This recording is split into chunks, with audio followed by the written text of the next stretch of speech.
반갑습니다. 8월 26일 수유제일교회 수요 교리 공부 시간입니다. 함께 찬양으로 시작하시겠습니다.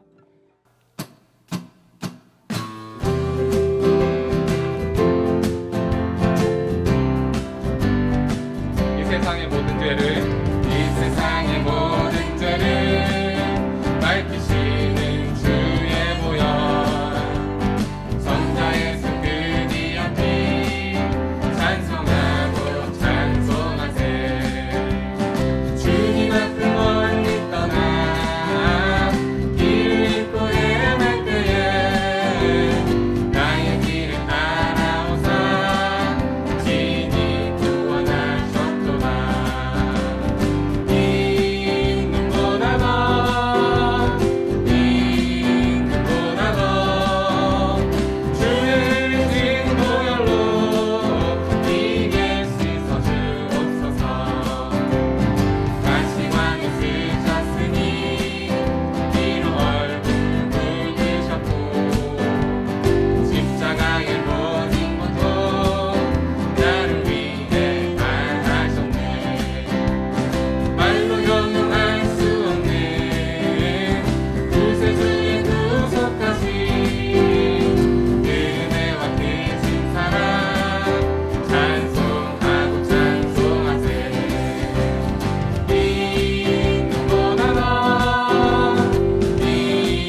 다 같이 기도드리겠습니다.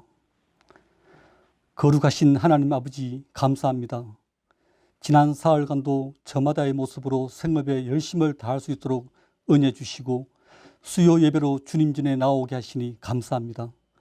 비록 영상 예배로 드리오나 주님 사모하는 마음만은 한결같음을 고백하오니 우리의 예배를 받아 주옵시고 홀로 영광 받으시옵소서. 주님, 저희들은 미련하고 연약합니다. 저희들 긍휼히 여겨주사 속히 현장 예배를 드릴 수 있도록 역사하여 주옵소서. 능력의 주님, 현 상황 나라 안팎으로 너무도 어렵습니다. 간절히 기도하오니 이 나라와 민족을 불쌍히 여겨 주옵소서. 진정으로 국민을 위하는 위정자들이 되게 하시고 또한 하나님을 두려워하고 주님의 지혜를 강구하는 이들이 되게 하옵소서. 그리하여 국민들의 간절함이 곧 주님의 뜻임을 알게 하는 지혜를 허락하여 주옵소서. 사랑의 주님, 최근엔 유례없는 긴 장마와 기록적인 폭우로 많은 이웃들이 심신의 어려움에 처해 있습니다. 주님 사랑으로 이들을 위하여 주사 속히 마음의 상처를 씻고 현 생활에 복귀할 수 있도록 은혜 내려주시고 물질의 축복까지 더하여 주옵소서. 주님, 한국교회와 주님의 몸된 수유제일교회를 위해 기도합니다. 코로나 전염병으로 인하여 이렇게까지 긴 시간 예배 드리지 못하게 되면 생각도 못했는데 오늘날에 이르렀습니다. 그러나 소수 인원의 오프라인 예배와 인터넷 영상 예배 등 목사님 다양한 모습으로 예배 드릴 수 있게 해주심에 주님 감사드립니다. 목사님 설교 말씀처럼 작금의 시련을 우리 주님께서는 결코 헛되이 흘러버리지 않을 줄 믿습니다. 주님께서 우리들을 또한 모든 교회들을 똑바로 세우려 하며 주시는 시련임을 깨달아 알게 하는 명철을 허락하시어 주님의 지혜를 배우는 계기로 삼게 하여 주옵소서. 어려운 시기에 열정을 다해 교회와 성도들을 섬기며 목회 사역을 이어가는 담임 목사님을 축복하여 주시고 영육 간의 강건함도 다하여 주사 어떠한 여건에도 굴하지 않는 진정한 목회자로 주님께 크게 쓰임받게 하옵소서. 무엇보다 선포하는 말씀에 큰 능력 있게 하옵소서. 또한 모든 부교육자들에게도 동일한 은혜를 주시기를 간구합니다. 목사님을 위시하여 부교육자 및 모든 성도들이 주 안에서 하나 되어 주님 보시기 흐뭇한 교회로 세상의 빛과 소금이 되는 교회로 거듭날 수 있도록 영광을 허락하여 주옵소서. 모든 부서에서 하계 수련의 준비를 위해 애썼으나 전염병으로 취소된 상황이 되었습니다. 주님 주시는 위로로 실망치 않고 기쁨이 배가 되는 계획을 구상하는 내년을 기대하는 저희들 되게 하여 주옵소서. 또한 저희들 간절한 마음으로 주님 전에 모였습니다. 저마다의 기도 제목에 응답하여 주시고 성도 한 사람 한 사람 주님 친히 보살펴 주사 승리의 삶으로 인도하여 주옵소서. 예배를 위하여 보이지 않는 곳에서 수고하고 충성을 다하는 손길들 기억하여 주시고 정성을 다해 준비한 찬양대와 수요 성가대의 찬양을 주님 기쁘게 받아 주옵소서. 언제나 하나님과 가까이 해야 함을 일러주시고 주 여호와를 나의 피난처로 삼아 살게 해주심에 감사드립니다. 항상 기쁘고 근심 없이 살 수 있는 마음의 여유를 허락하여 주옵소서. 이 모든 소망 허락해 주실 것을 믿고 감사드리며 예수님 이름으로 기도드립니다. 아멘.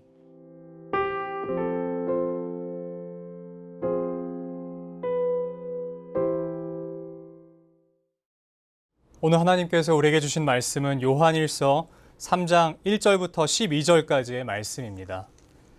보라, 아버지께서 어떠한 사랑을 우리에게 베푸사 하나님의 자녀라 일컬음을 받게 하셨는가.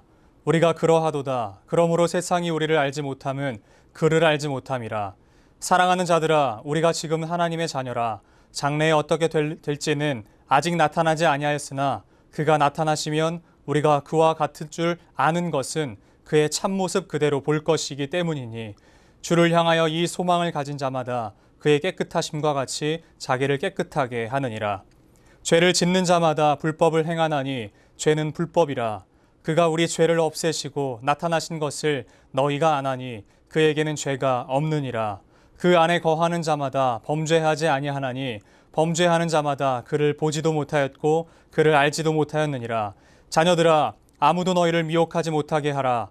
의를 행하는 자는 그의 의로우심과 같이 의롭고 죄를 짓는 자는 마귀에게 속하나니 마귀는 처음부터 범죄함이라. 하나님의 아들이 나타나신 것은 마귀의 일을 멸하러 하심이라.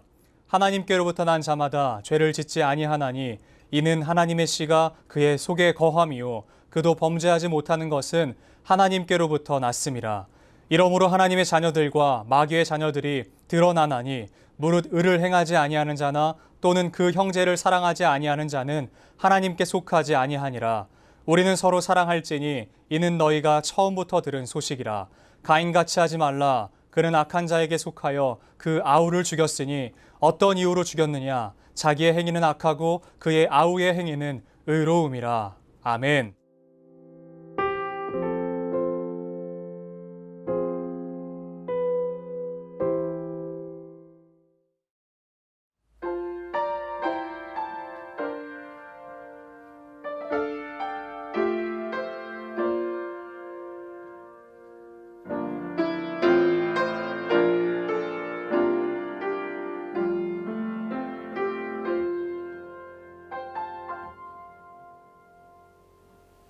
하늘을 볼 겨를도 없이 정신없이 세상을 살다가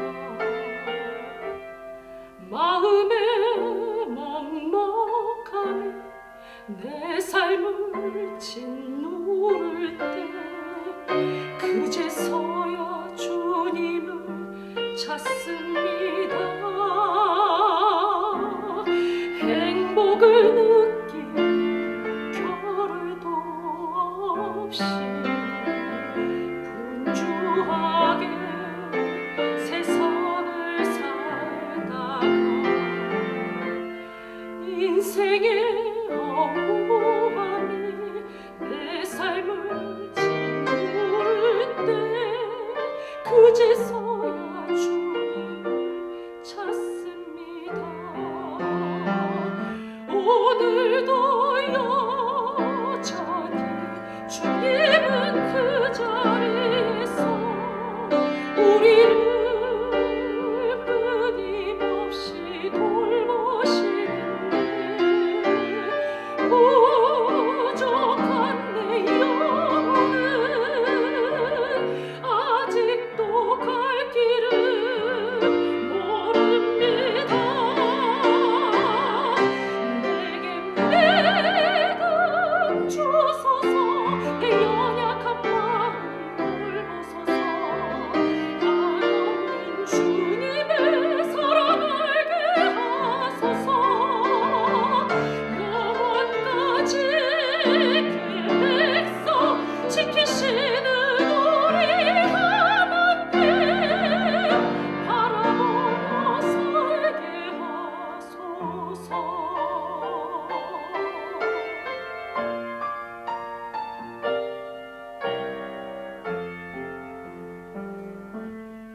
행복을 느낄 겨를도 없이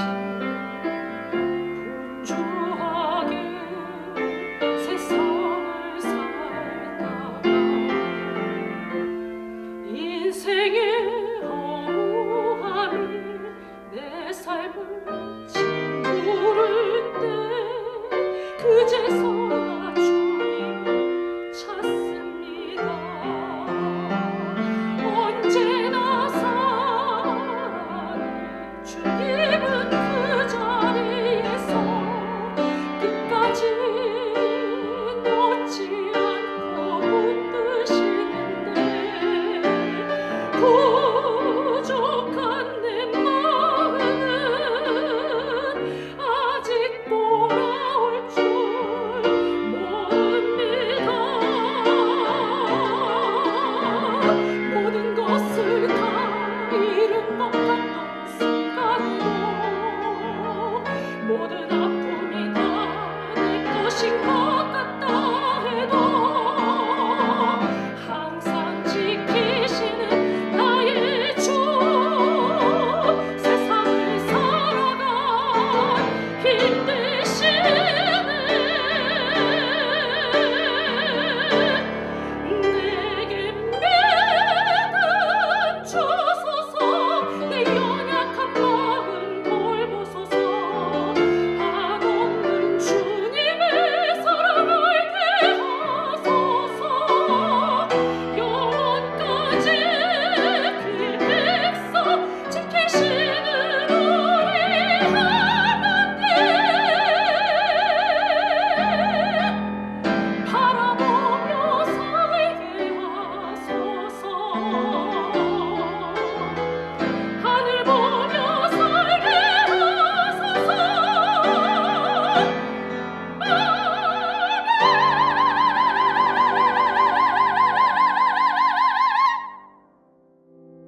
저는 오늘 이 말씀을 가지고 하나님의 씨가 그의 속에 거함이요 라고 하는 주제로 하나님의 말씀을 증거하도록 하겠습니다. 우리가 함께 지금 몇 주 동안에서 같이 보고 있는 사도 요한의 서신은 사도 바울의 서신과는 또 다른 구조와 문체를 가지고 있는 것을 우리가 볼 수 있습니다. 한글로 쓰여졌기 때문에 이것에 대한 내용이 정확하게 우리에게 읽혀지지 않고 전달되지 않지만 이것을 헬라어 원문으로 보면요, 바울과 요한의 서신은 완벽하게 다른 구조를 가지고 있는 것을 볼 수 있습니다. 예를 들면 바울은요, 어떤 한 단어만 보아도 참 이 단어 안에 숨겨져 있는 뜻이 무엇인지를 상상할 수 있도록 씁니다. 그래서 한 단어를 쓰더라도 굉장히 유식한 표현도 쓸 수 있고 이 단어만 봐도 이 사람 참 글 잘 쓴다 라고 하는 것을 단번에 깨달을 수 있을 만한 단어들을 많이 쓰는 것을 볼 수 있습니다. 반면에 사도 요한은요, 사도 바울에 비하면 굉장히 투박합니다. 이 문체를 보거나 여러 가지를 보았을 때요, 굉장히 투박한 것을 볼 수 있어요. 사도 바울만큼의 글솜씨를 가지지 못한 것을 알 수 있습니다. 그러나 우리가 이 안에서 어떤 것을 발견할 수 있냐면요, 사도 요한의 서신 안에서는 특별히 예수 그리스도와의 그 친밀함이 굉장하다라는 것을 우리가 발견할 수 있습니다. 그 이유는 여러분들도 잘 아시다시피 사도 바울은 살아있는 동안 예수 그리스도를 본 적이 한 번도 없죠. 그러나 반대로 사도 요한은요, 예수 그리스도와 3년 공생애 동안 계속해서 동행했을 뿐만 아니라 예수님께서 가시는 곳에서 특별히 예수님의 그 애제자라 불리는 3명만 부르실 때에 항상 그 요한을 데리고 갔던 것을 볼 수 있습니다. 변화산 사건을 경험했죠. 예수 그리스도께서 기도하시던 것을 가장 발치해서 봤던 사람도 바로 사도 요한입니다. 그러므로 예수 그리스도에 대해서 글을 쓸 때는 그 누구보다도 친밀함이 드러나는 그 문체로 썼던 것을 볼 수 있습니다. 예수 그리스도께서 그 사도 요한에게 가르치셨고 뿐만 아니라 제자들에게 가르치셨던 모든 내용을 사도 요한은 가장 지근거리에서 예수 그리스도의 가르침을 들었던 사람이었어요. 그래서 글 문체로 봤을 땐 투박할지 모르지만 이 한 방의 펀치가 굉장한 것이죠. 이 한 방이 엄청난 위력을 가지고 있는 것을 우리가 볼 수 있습니다. 그리고 또한 어떠한 또 특징이 있냐면 예수님께서 그 공생애를 시작하시면서 처음 하셨던 그 말씀 뿐만 아니라 예수께서 항상 가르치셨던 그 내용 뿐만 아니라 부활하신 이후에 제자들과 또한 사람들에게 나타나셔서 계속해서 증거하셨던 그 주제가 무엇이었나요? 바로 하나님의 나라에 대한 이야기였습니다. 마찬가지로 사도 요한도 한 가지 주제만을 가지고 계속해서 이야기하는 것을 봅니다. 모든 사도들이 다 죽었어요. 예수 그리스도를 처음 경험했던 사람들이 다 죽었어요. 아무도 없고 이제 사도 요한만이 남아서 사도 요한만이 그 직계 제자로서 남아있을 그때에 사람들이 부탁하는 거예요. 선생님, 우리에게 좀 말씀 좀 해주십시오. 우리에게 좀 그 가르침을 좀 주십시오. 라고 하는 것을 계속해서 이야기하자 사도 요한이 입버릇처럼 마치 예수 그리스도께서 하나님 나라를 말씀하셨던 것과 같이 계속해서 반복해서 했던 그 주제는 무엇이냐면 바로 사랑입니다.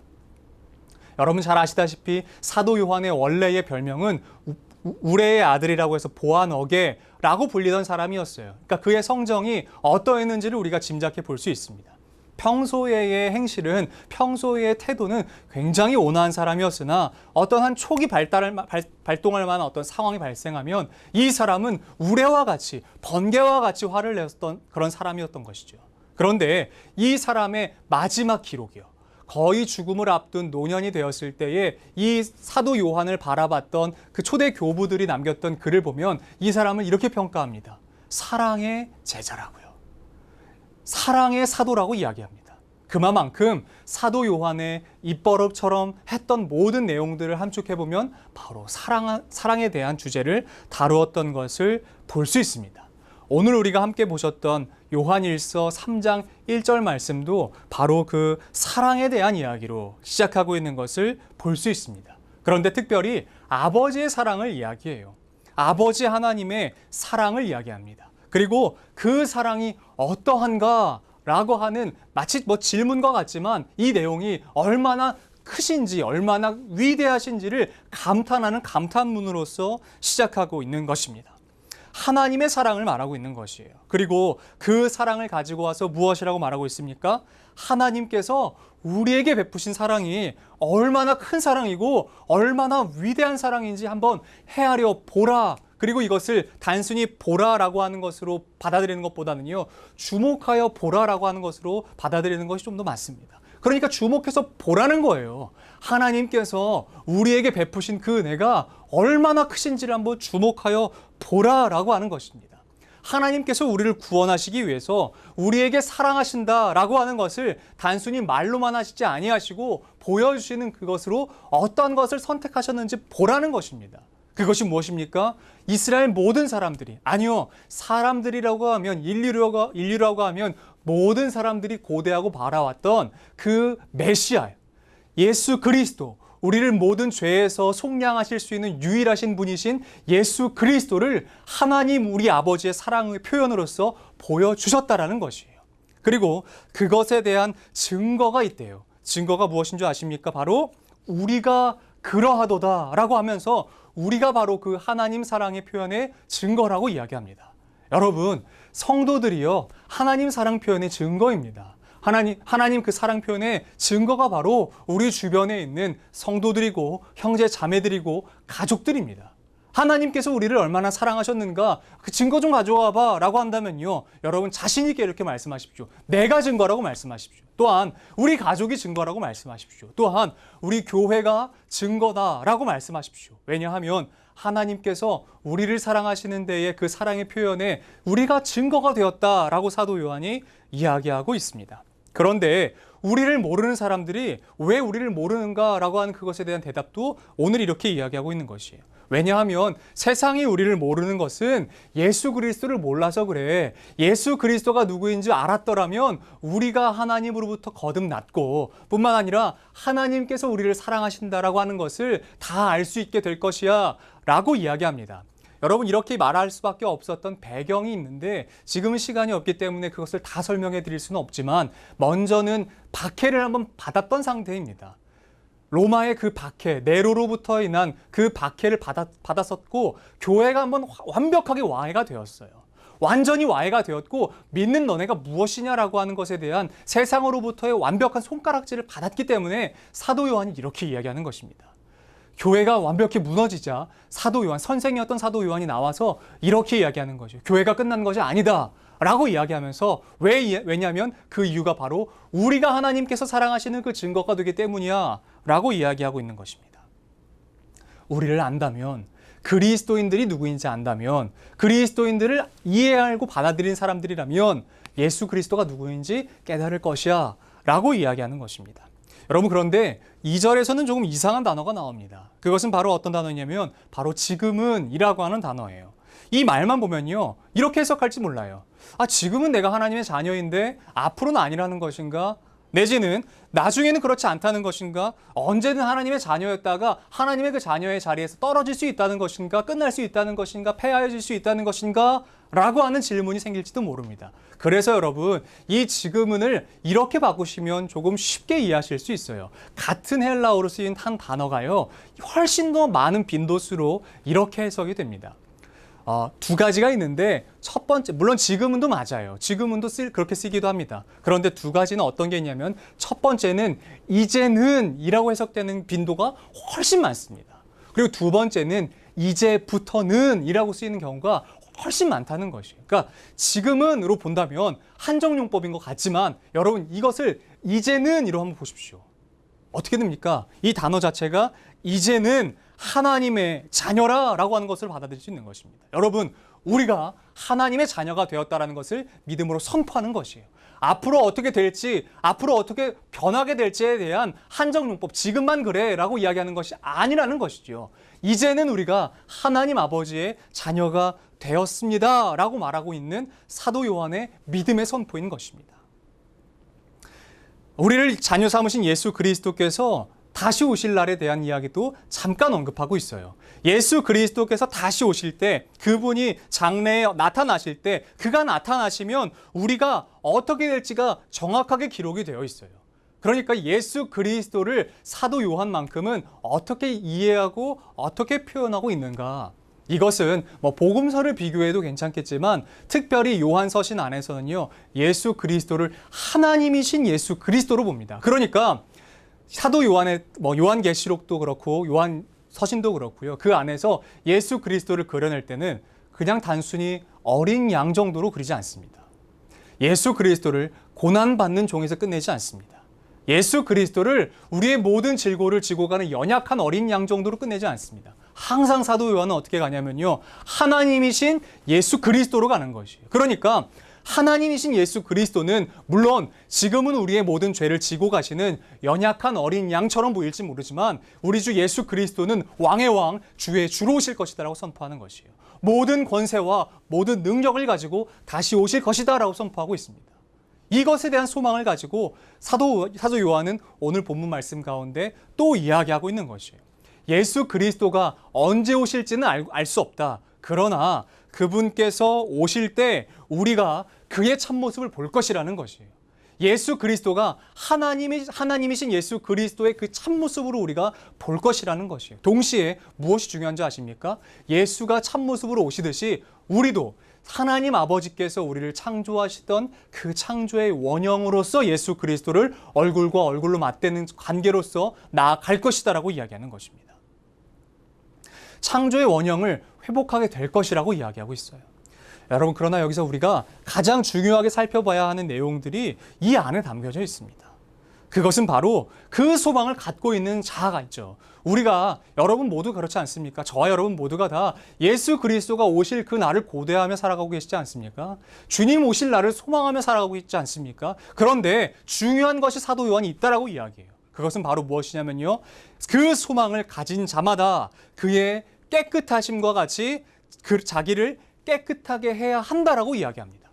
그 소망을 가졌다면 하나님께서 다시 오실 것, 그러니까 예수 그리스도가 다시 오실 것에 대한 소망을 가지고 있다면 그 예수 그리스도께서 깨끗하심과 같이 우리 자신 스스로도 깨끗하게 해야 한다라고 이야기하고 있습니다.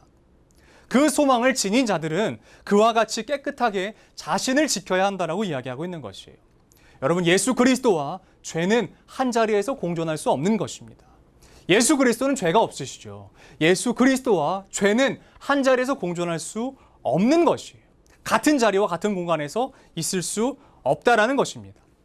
그렇다는 것은 예수 그리스도 안에 우리 안에 예수 그리스도를 모시기로 결정했다면 그 안에는 죄도 함께 들여와야 된다는 말이겠습니까? 아니면 우리가 예수 그리스도를 모시기로 결정했다면 우리 안에 있는 죄들을 밀어내야 된다는 이야기이겠습니까? 예수 그리스도와 죄된 우리의 모습, 그 습성 그대로를 가지고 있는 삶을 이제는 벗어버려야 될 때라고 이야기하고 있습니다. 오직 예수 그리스도만 우리의 삶 가운데 모시는 삶으로 나아가야 된다라고 이야기하고 있는 것입니다. 그러므로 여러분, 우리가 해야 하는 것이 무엇이겠습니까? 사도 요한은 오늘 본문 가운데에서 계속 우리에게 주목하여서 말하고 있는 것이 바로 이것이에요. 바로 우리가 죄를 밀어내야 된다라고 이야기합니다. 미혹하지 않도록 우리를 지켜내야 한다라고 이야기합니다. 하나님의 자녀라면 마땅히 이것을 해야 한다라고 이야기하고 있습니다. 여러분, 예수 그리스도께서는요, 우리의 모든 죄를 없애시기 위해서 오셨어요. 특별히 이것을 히브리서 안에서는 그리스도께서 사람의 몸을 입고 이 땅 가운데 오신 이유를 총 6가지의 이유를 가지고 이야기하고 있는 유일한 책입니다. 그러니까 예수님께서 왜 오셨는가라고 하는 것에 대한, 특별히 예수님께서 인간의 몸을 입고 왜 오셨는가라고 하는 것은 다른 성경 66권 안에는 없지만 오직 히브리서 안에서만 이 이유와 내용을 담고 있습니다. 6가지가 있는데 그 중에 3가지만 말씀드려 볼게요. 첫 번째는요, 죽음을 통하여, 그러니까 그분의 죽음을 통하여 모든 죽음의 세력을 잡은 자를, 곧 마귀를 멸하시기 위해서 오신 것이에요. 그리고 두 번째는요, 종로를 타고 있는 모든 자들을 붙잡아 주시기 위해서 오신 것이에요. 그리고 세 번째는요, 하나님의 자녀를 붙들어 주시기 위해서 오셨다라고 이야기하고 있습니다. 여러분, 이것은 제 이야기가 아니라 성경 말씀 가운데 기록된 것이니까 히브리서를 한번 읽어보시면 이 내용을 아실 수 있을 것입니다. 중요한 것은 예수님께서 모든 그 죽음의 세력을 멸하시고 우리를 죄에서 놓아주시고 하나님의 자녀로서 우리를 끌어안아 주시기 위해서 오셨다고 이야기하고 있습니다. 그러므로 여러분, 우리는 어떻게 하겠습니까? 예수 그리스도께 붙들림 받은 자들답게 살아가야 되지 않겠습니까? 하나님의 자녀답게 살아가야 되지 않겠습니까? 여러분, 구원을 바라보는 2가지의 관점이 있습니다. 첫 번째는 우리가 하나님 우리 주 예수 그리스도가 우리를 구원하신 유일하신 분이시죠. 하나님 아버지를 우리가 믿음으로 시인하고 믿음으로 믿고 고백할 때 받는 즉각적인 구원이 있어요. 그러나 또한 하나가 무엇이냐면요, 우리가 그 구원을 받은 자답게 살아가면서 하나님의 나라가 이 땅 가운데 이루어져 가는 것을 보고 선포하면서 받는 점진적인 구원이 있습니다. 어려운 말로는 성화라고 이야기합니다. 이 두 가지 다 구원의 관점, 한 가지 구원의 관점으로 볼 수 있고 두 가지로서 나눠서 볼 수 있는 것이죠. 구원이라고 있는 한 단어 안에 두 가지로 볼 수 있는 관점이 있다라고 하는 것입니다. 여러분, 그러나 첫 번째는 이미 우리가 받았다라고 오늘 요한일서 말씀 가운데 기록이 되어 있어요. 우리가 하나님을 아버지로 믿고 시인하는 그 순간 받았다라고 하면서 오늘 말씀하지 않습니까? 이제는 하나님의 자녀라라고 이야기하지 않습니까? 여러분, 이제는 우리는 모두 다 하나님의 자녀인 첫 번째 그 구원은 받았다라는 것이에요. 중요한 것은 무엇이겠습니까? 바로 이 두 번째, 하나님의 구원받은 자답게 살아가는 바로 그 성화를 이루어내는 것이에요. 예수 그리스도의 그 구원에 합당한 자답게 살아가는 모습인 것이에요. 우리의 삶 가운데에 예수 그리스도가 드러나는 삶을 살아가는 것입니다. 이것이 중요하다라고 이야기하고 있는 것이에요. 여러분, 이제는 우리에게 하나님의 자녀가 되는 구원이 임하였으니 하나님의 자녀다운 삶, 그리스도인다운 삶, 즉 점진적인 구원을 이루어내라라고 사도 요한이 오늘 우리에게 힘을 주어서 이야기하고 있습니다. 여러분, 왜 그렇게 우리가 살아가야겠습니까? 바로 우리 안에 하나님의 씨앗이 있기 때문에 그래요. 하나님의 씨가 우리 안에 있음으로 말미암아 우리의 삶에 열매 맺혀지는 것은 바로 무엇이겠습니까? 하나님의 열매인 것이에요. 우리 안에 하나님의 씨가 있는데 죄의 습성의 모습으로 죄의 씨가 맺혀지는 것이 말이 됩니까? 우리 안에는 이미 하나님의 씨가 있다라고 이야기하고 있어요. 우리 안에 하나님의 씨가 심겨졌다라고 이야기하고 있어요. 그러므로 여러분의 삶 가운데 맺어야 되는 열매가 있다면 바로 그 열매는 하나님의 열매인 줄로 믿습니다. 하나님의 열매가 우리의 삶에 맺혀져야 돼요. 이것은 단순히 나만 죄에 물들지 않기 위해서 지켜내는 정도만을 이야기하는 것이 아닙니다. 사도 요한이요, 어떻게 해야 되냐면요, 나도 물론 죄에서 멀리 떨어져서 지켜야 된다고 이야기하지만 거기서 더 나아가서 여기까지 이르러야 한다라고 선포하고 있어요. 왜냐하면 이렇게 하는 자야말로 하나님께 속한 자다라고 말하고 있기 때문에요. 그것이 무엇인지 아시겠습니까? 오늘 본문 말씀 가운데 기록된 것처럼 바로 그것은 형제를 사랑하는 것입니다. 여기서 형제는 단순히 내 지근거리에 있는 나랑 가장 가까이 있는 가족 정도로 끝내는 것이 아니에요. 내 곁에 있는 사람들만을 이야기하는 것이 아닙니다. 나에게 잘해주는 친절한 사람들만을 이야기하는 것이 아니라는 것이에요. 나를 사랑하는 이들만이 아니에요. 예수 그리스도의 몸을 이루어내는 교회뿐만 아니라 지금은 교회 안에 있지 않을지라도 세상 바깥에 있을지라도 우리가 그들에게 나아가서 하나님의 복음, 예수 그리스도가 누구인지 보여줘야 한다라고 이야기하는 것입니다. 그들에게 나아가서 죄로 물들어지는 것이 아니라 그들을 예수 그리스도의 모습으로 변형시켜가고 변화시켜가는 삶, 그들을 사랑하는 마음으로 안아주는 삶을 살아가야 한다라고 이야기하고 있는 것입니다. 모든 사람을 의미하는 것이에요. 사랑하는 자라야 하나님께 속한 자이기 때문에 그렇습니다. 여러분, 그러므로 우리가 힘을 내서 살아가야 되는 모습이 어떤 모습이겠습니까? 바로 사랑하는 모습이라고 하는 것입니다. 여러분 다 아시다시피 자녀는요, 부모를 닮아요. 그렇지 않습니까? 자녀를 낳아보신 경험이 있으시면 다 아시죠. 혹은 없으셔도 아실 겁니다. 저 집에는 참 딱 아빠랑 똑같아. 내지는 쟤는 어떻게 엄마랑 똑같이 생겼냐 라고 말할 수 있을 정도로 자녀는 부모와 닮습니다. 이것은 단순히 외형적인 모습만을 이야기하는 것이 아닙니다. 부모와 평생을 함께 살아가다 보니까요, 어떻게 됩니까? 말투도 닮고 습관도 닮고 심지어는 걸음걸이까지 닮더라고요. 그렇지 않습니까? 여러분, 자녀는 부모를 닮아가는 것이에요. 여러분, 이게 그냥 닮아가는 정도가 아니라 그냥 동화되어 버립니다. 마치 원래 하나였던 것처럼 아주 비슷해져 가는 것이에요. 여러분, 친구와도 친밀하게 지내면 굉장히 닮는 것을 알 수 있죠. 가족끼리도 친하게 지내면 굉장히 마치 그 데칼코마니를 찍어내듯이 닮아져 가는 것을 볼 수 있습니다. 여러분 만약에 한번 생각해 보십시오. 우리의 삶 가운데에 남을 헐뜯고 비방하고 수근수근대고 저주하고 깎아내리는 모습이 우리 안에 보여진다면요. 우리의 모습이 누구를 닮은 모습이겠습니까? 여러분 오늘 말씀 가운데 기록된 것이 어떤 것이에요? 우리가 누구의 자녀라고 이야기하고 있습니까? 하나님의 자녀라고요. 여러분 만약에 우리의 삶에 그 비방하고 저주하고 수근수근대는 것이 드러난다면 하나님의 자녀겠습니까? 오늘 성경은 과감하게 아니다라고 이야기해요. 왜냐하면 하나님의 모습 가운데서 그런 모습을 찾아낼 수가 없어요. 왜냐하면 그분 안에는 죄의 한 터럭도 없는 것이에요. 한 뿌리도 죄의 모습이라는 건 없는 것이에요. 먼지 조각만큼이라도 죄와 닮은 모습조차도 없기 때문에 그렇습니다. 만약에 우리 안에 그 모습들이 보여진다면 여러분 어떻게 하겠어요? 빨리 끊어내셔야 됩니다. 빨리 그 죄된 모습을 끊어내셔야 돼요. 밀어내셔야 되는 것이에요. 사과나무에는 귤이 열리지 않습니다. 배나무에는 오렌지가 열리지 않아요. 하나님의 씨앗이 심긴 우리의 마음밭 가운데에는 마땅히 하나님의 열매가 맺혀져야 될 줄로 믿습니다. 그러므로 여러분 안에 혹시라도 없으시겠지만 혹시라도 수근수근대거나 비방하거나 누굴 조롱하고 싶은 마음이 있거나 비난하거나 힐난하거나 저주하고 싶거나 헐뜯고 싶은 마음이 생기실 때요. 여러분 기도하십시오. 이 말을 다른 이들에게 옮기기에 힘쓰지 마시고 먼저는 무릎을 꿇으십시오. 그 자리에서. 사도 요한은 하나님의 자녀라면 하나님의 자녀답게 살아가야 하는데 하나님의 자녀는 그런 모습이 아니다라고 이야기하고 있기 때문에 그래요. 하나님의 자녀다운 모습이 어떤 것이겠습니까? 바로 하나님의 그 사랑하시는 모습을 닮아서 내 가장 가까운 사람부터 사랑하고 모든 이들을 사랑하는 모습, 하나님을 사랑하고 이웃을 사랑하는 그 모습으로 나아가야 우리의 모습을 통해서 하나님이 드러나는 것이에요.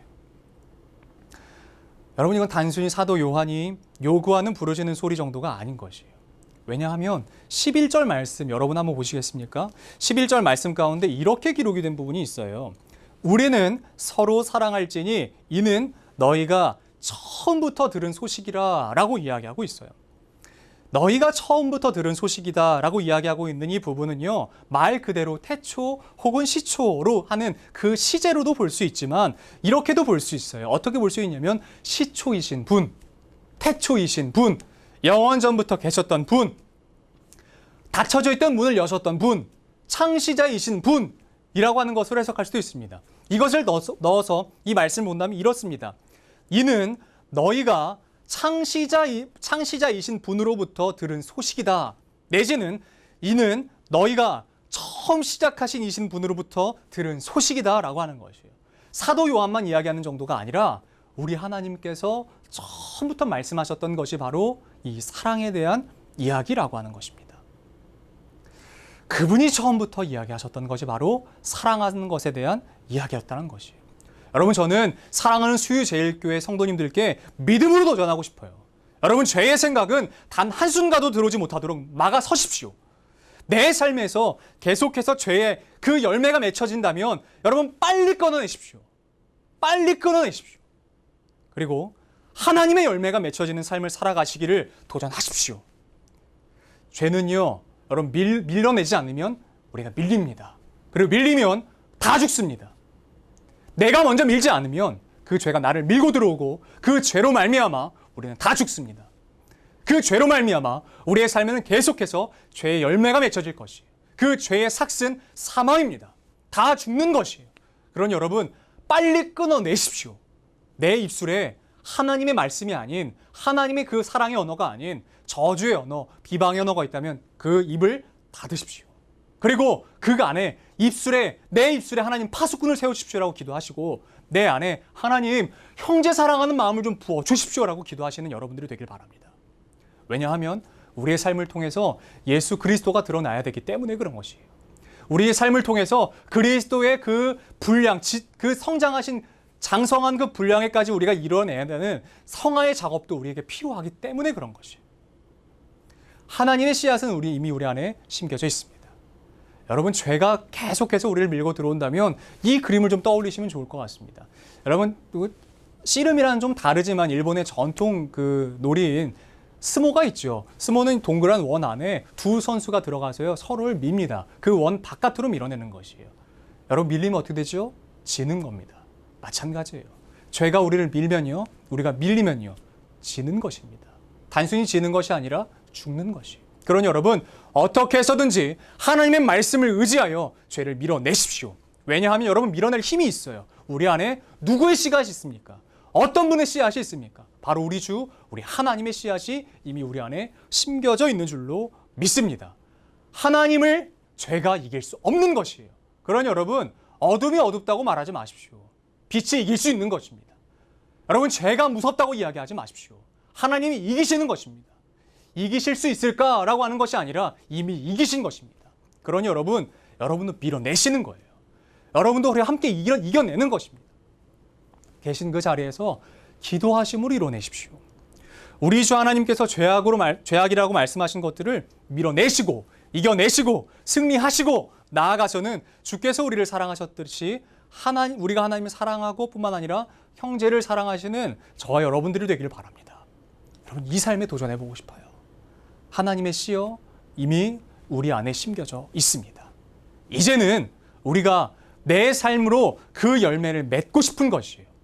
빌립보서 2장 12절 말씀 가운데 기록된 것처럼 구원을 이루어내고 싶은 것입니다. 힘을 줘서 승리하고 싶습니다. 여러분, 승리할 수 있습니다.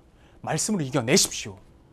하나님 의지해서 우리 안에 이미 심겨놓으신 그 씨앗으로 말미암아 오늘 또 이겨내시고 내일 또 이겨내시고 앞으로 예수 그리스도 앞에 서는 그 날까지 날마다 승전보를 울리시는 저와 여러분들이 되셨으면 좋겠습니다.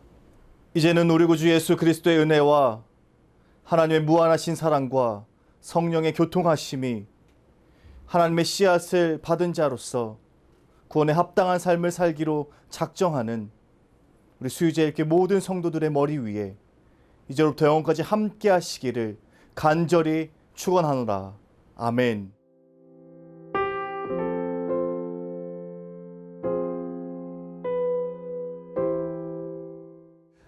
우리 먼저는요, 이 말씀을 우리가 기억하면서 기도합시다.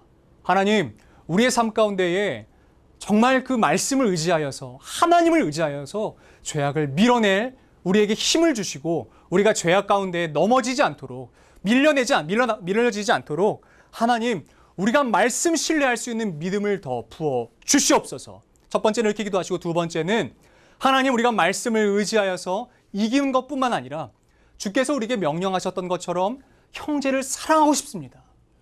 이전에 우리의 삶이 비방했던 삶이라면 이제는 우리가 사랑의 말로 안아주고 그들을 보듬어주고 상처를 싸매주고 위로해주고 성령 하나님께서 우리를 그렇게 위로하셨던 것처럼 우리가 그들을 향하여 나아가 위로할 수 있게 해 주십시오라고 기도합시다. 그리고 두 번째는 지금 온 나라가 정말 그 교회를 향한 안타까운 소식들도 들려오고 뿐만 아니라 코로나로 인해서 많은 이들이 신음하고 있습니다. 하나님, 이 코로나를 하루속히 종식시켜 주십시오. 사람의 손에는 오메가가 있지 않습니다. 그러나 하나님의 손에는 오메가가 있는 줄 믿습니다 라고 하는 제목을 가지고 하나님께 우리 코로나를 좀 올려드리며 또한 우리나라를 주님께 좀 부탁드리며 함께 기도하시고, 세 번째 기도 제목은 우리 교회를 위하여 함께 기도했으면 좋겠습니다.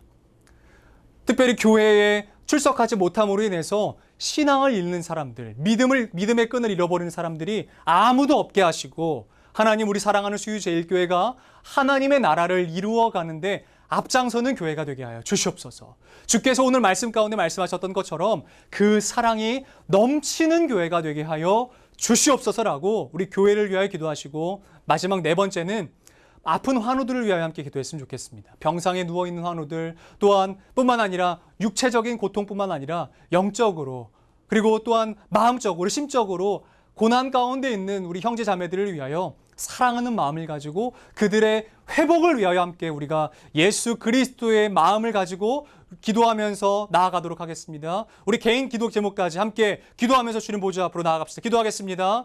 사랑하는 하나님, 감사합니다. 오늘 우리에게 말씀을 주시고 이 말씀을 통하여 하나님의 은혜와 하나님의 그 뜻이 무엇인지 알게 해주셔서 감사합니다. 하나님, 이제는 우리가 하나님의 자녀인 것을 믿습니다.